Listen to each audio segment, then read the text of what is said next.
हे guys, very good morning. इसके पहले हमने एक्सरसाइज नंबर 1.5 स्टार्ट किया था और हमने up to question number third तक कंप्लीट कर लिया था। मैंने बताया था कि क्वेश्चन नंबर थर्ड जो है बहुत ही इंपॉर्टेंट है और वो आपके एग्जाम में आ सकता है। देन आज हम question number fourth and fifth complete करेंगे। फोर्थ एंड फिफ्थ क्वेश्चन भी वैसा ही है।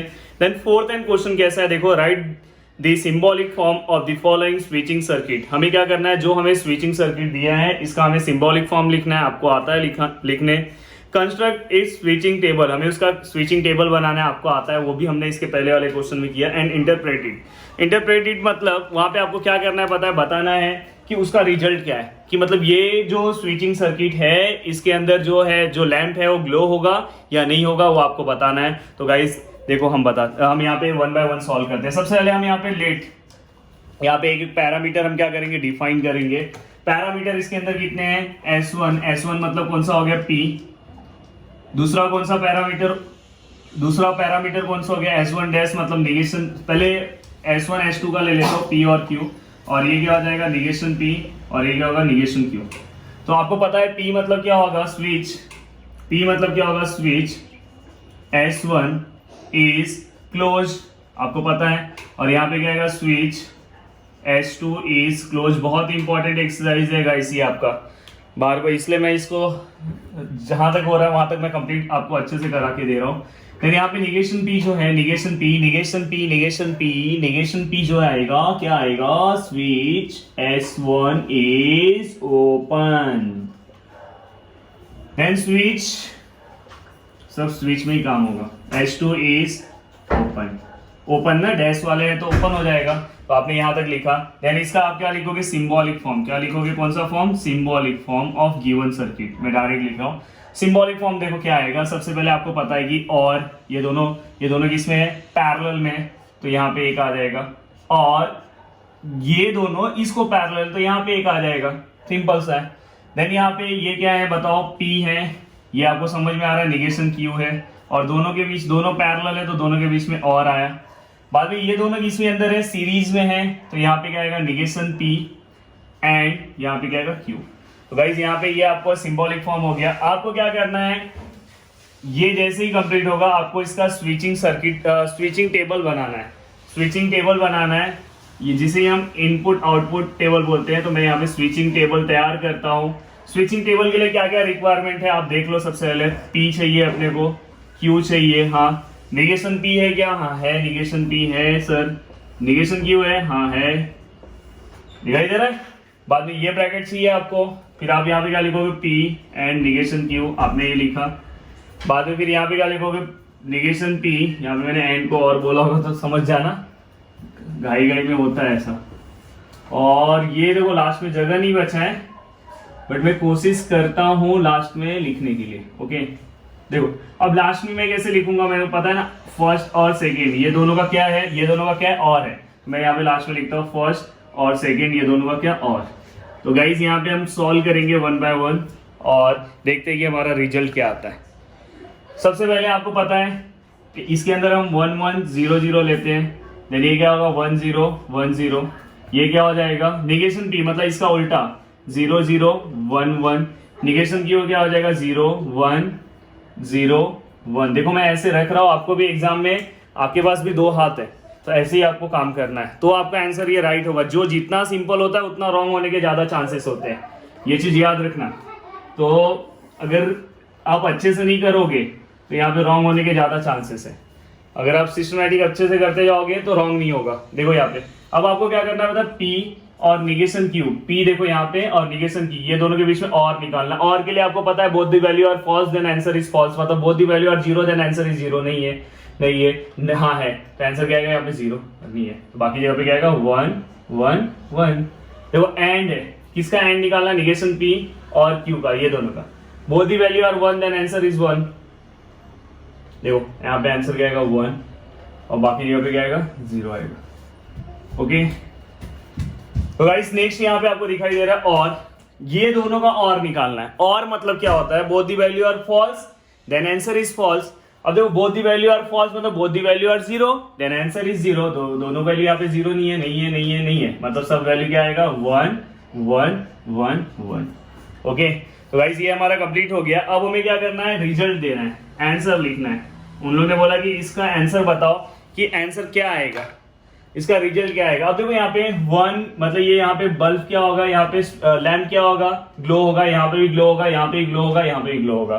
तो आप क्या लिखोगे कि lamp will glow in all the condition, all the condition, जितने भी कंडीशन है, first condition, second condition, third, fourth, चारों कंडीशन में हमारा लैम्प क्या होगा, ग्लो होगा। ग्लो, आपको अपना दिमाग भी वैसी ग्लो की तरह चलाना है, समझ में आएगी नहीं, आपका दिमाग भी ग्लो हो जाना चाहिए। बेचारे कुछ बच्चे हैं बहुत मेहनत कर रहे हैं, और कुछ ऐसे हैं जो बस वीडियो देख लेते हैं और उसको लिखते भी नहीं है अच्छे से।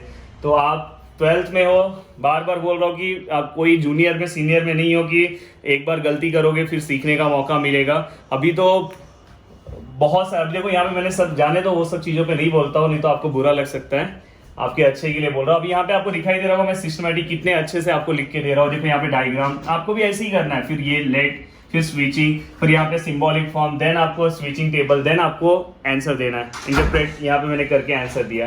देन सेकंड क्वेश्चन भी वैसे ही है।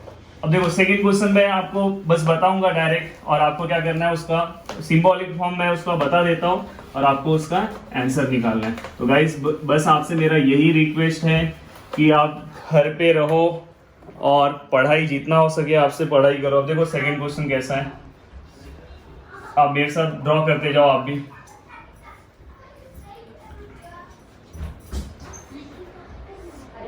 तो यहाँ पे भी एक स्विचिंग है, यहाँ पे भी एक है, यहाँ पे आपको एक स्विच मिलेगा, यहाँ पे एक स्विच मिलेगा, देन ये, देन यहाँ पे ऐसा है, फिर यहाँ पे लैंप। ये बार बार बोल रहा हूँ, ये एक साइड में इसका साइज ज्यादा रहेगा, दूसरे साइड में छोटा रहेगा, और यहीं से करंट फिर पास होगा, नहीं तो ये गलत कर दोगे तो इसमें भी मार्क्स आपका चले जाएगा। देन यहाँ पे क्या आएगा, S1 है आई थिंक, यहाँ पे S1 डैश है, यहाँ पे S2 डैश है, जो मुझे दिख रहा है, यहाँ क्लियर दिख नहीं रहा है, S1 है, और यहाँ पे S2 है। ओके गाइस, ये क्वेश्चन में आप बार बार इसको आपको चेक कर लेना है कि आपने जो लिखा है वो सही लिखा है कि नहीं। S1, S1 dash, S2 dash, S1 and S2। आपको क्या करना है, सबसे पहले इसको किस फॉर्म में कन्वर्ट करना है, आपको सिंबॉलिक सबसे पहले लेट लेना है। इतना जल्दी बोर हो गए, सबसे पहले क्या लेना है, लेट लेना है। क्या लेना है, लेट। लेट लेने के बाद आपको इसको सिंबॉलिक फॉर्म में कन्वर्ट करना है। देन सिंबॉलिक फॉर्म में कन्वर्ट करने के बाद क्या करना है बताओ, सिंबॉलिक फॉर्म में कन्वर्ट करने के बाद स्विचिंग टेबल बनाना है, और स्विचिंग टेबल के बाद आपको आंसर लिखना है। तो इतनी तो चीजें करना है, कितना तो वो सब आप करोगे, मैं बस आपको सिंबॉलिक फॉर्म बता देता हूँ, आपको करना है सिंबॉलिक फॉर्म। बताओ चलो क्या आएगा, आपको सीधा सा दिखाई दे रहा है कि ये सब पैरेलल में है, तो मतलब सबकी जगह पे क्या आएगा, और आएगा, इसके और इसके बीच में एक और, ये दोनों के बीच में एक और। सबसे पहले क्या है, S1 है, S1 मतलब क्या होता है, P होता है। बाद में ये दोनों के बीच में आपको दिखाई दे रहा है, ये दोनों क्या है, ये S1 मतलब निगेशन P, और ये क्या आएगा, S2 मतलब निगेशन Q, और ये दोनों सीरीज में है इसलिए एंड आएगा। चलो मैं P यहाँ पे ले लेता हूँ, और लास्ट में यहाँ पे क्या आएगा बताओ, S1 मतलब क्या आएगा, P एंड यहाँ पे Q। तो गाइस ये इसका क्या आएगा, सिंबॉलिक फॉर्म मैंने यहाँ पे कन्वर्ट कर दिया है। अब बाकी का जो अपने क्वेश्चन में जो भी चीजें लिखी है, जो भी अपने क्वेश्चन में लिखा हुआ है, बाकी का आपको कंप्लीट करना है, समझ में। तो ये यहाँ पे मैंने ये पूरा का पूरा कंप्लीट कर दिया है। बाकी के जो भी क्वेश्चन का जो भी पार्ट है वो आपको कंप्लीट करना है, उसके अकॉर्डिंग आपको आंसर लिखना है। और तो ये हो गया S1, मैंने कंप्लीट कर दिया। हाँ यहाँ पे S1, हाँ ये इसको पैरेलल है, ये इसको पैरेलल, यहाँ पे आप ऐसे ले लेना, क्योंकि देखो बताता हूँ आपको, यहाँ पे आप ऐसे ले लोगे तो इससे क्या होगा पता है, ये वाला पार्ट नहीं तो बस इसको ही पैरेलल रहेगा, समझ में। ये वाला पार्ट ये पूरे को पैरेलल है, अगर ये आप नहीं लोगे तो भी सम सॉल्व करोगे तो आंसर आएगा, बट ये ऐसे आपको लेना है क्योंकि ये वाला पार्ट इसको भी पैरेलल है, तो यहाँ पे आपको कॉमन ब्रैकेट लेना है। तो गाइस यहाँ तक आपको समझ में आया। ये होने के बाद अब हमने कौन सा क्वेश्चन कंप्लीट कर दिया है, क्वेश्चन नंबर 4 का हमने पहला कंप्लीट कर दिया, दूसरा कर दिया, एक क्वेश्चन बाकी है। एक क्वेश्चन है वो आप कंप्लीट करना, आपको आएगा कंप्लीट करने। तो गाइस ये क्वेश्चन आपको याद से कंप्लीट करना है। इसके बाद आपको क्या करना है पता है, क्वेश्चन नंबर 5 है, obtain the simple logical expression of the following and draw the corresponding switching circuit. बहुत ही इजी क्वेश्चन है। देखो यहाँ पे बताता हूँ क्वेश्चन का मतलब क्या है, सबसे पहले यही आपको पता होना चाहिए। ये आपको फर्स्ट क्वेश्चन दिया है, ये आपको फर्स्ट क्वेश्चन दिया है। मैं सबसे पहले बार बार मैं क्वेश्चन चेक करता हूँ, हाँ मैंने सही लिखा है। अब देखो यहाँ पे आपको फर्स्ट क्वेश्चन दिया है। अब ये क्वेश्चन देने के बाद आपको क्या करना है पता है, सबसे पहले इसको सिंप्लीफाई करना है। जैसे हमने इसके पहले वाले क्वेश्चन में एक देखा था, डायग्राम दिया, सर्किट डायग्राम दिया था, हमने उसका सिंबॉलिक फॉर्म लिखा, उसको सिंप्लीफाई किया। जो क्वेश्चन नंबर 3 था, जो मैंने बहुत इंपॉर्टेंट बताया, सेम यहाँ से आपको क्या करना है, इस क्वेश्चन से शायद आपको सर्किट डायग्राम ड्रॉ करने को स्टार्टिंग में बोला है कि नहीं बोला है, obtain the given logical expression of the following and draw the corresponding switching. हाँ, तो बस आपको क्या करना है, इससे एक्सप्रेशन निकालना है और फिर आपको बस स्विचिंग सर्किट ड्रॉ करना है। तो देखो मैं इसे सॉल्व कर रहा हूँ, सिंप्लीफाई कर रहा हूँ। देखो ये, इसका मतलब तो आपको पता है ना, इसका मतलब क्या, कल ही बताया था, दोनों सेम है और एंड और निगेशन है, बार बार हो चुका है, ये आपको याद हो जाना चाहिए। एंड लाइफ में ऑप्शन नहीं है, और मतलब लाइफ में ऑप्शन है, तो यहाँ पे और मतलब ट्रू आता है, बट यहाँ पे एंड है तो क्या आएगा, यहाँ पे फॉल्स आएगा। तो यहाँ पे आपने एंड लिखा फॉल्स, और ये कौन सा लॉ है, कॉम्प्लीमेंट लॉ है। प्लीज आगे आप अच्छे से लिखना। देन ये होने के बाद P और F है, both the value are false, then answer is false. यहाँ पे आपको दिखाई दे रहा है, और दिखाई दे रहा है कि नहीं दिखाई दे रहा है, बट ये कौन सा लॉ है, यहाँ पे आइडेंटिटी लॉ है। आपको याद है, both the value are false then answer is false, वो तो मैंने आपको बताया था। बट अगर और में अगर फॉल्स आया तो हम फर्स्ट वाला आंसर लिखते हैं, तो फॉल्स आया तो हमारा आंसर कौन सा आएगा, फर्स्ट वाला। ये कौन सा लॉ है, आइडेंटिटी लॉ। तो गाइस इसे कंप्लीट लिखना। अब देखो ये आपने इतने बड़े मतलब इतने बड़े आपका जो भी पैटर्न था उसको आपने इसके अंदर कन्वर्ट कर लिया।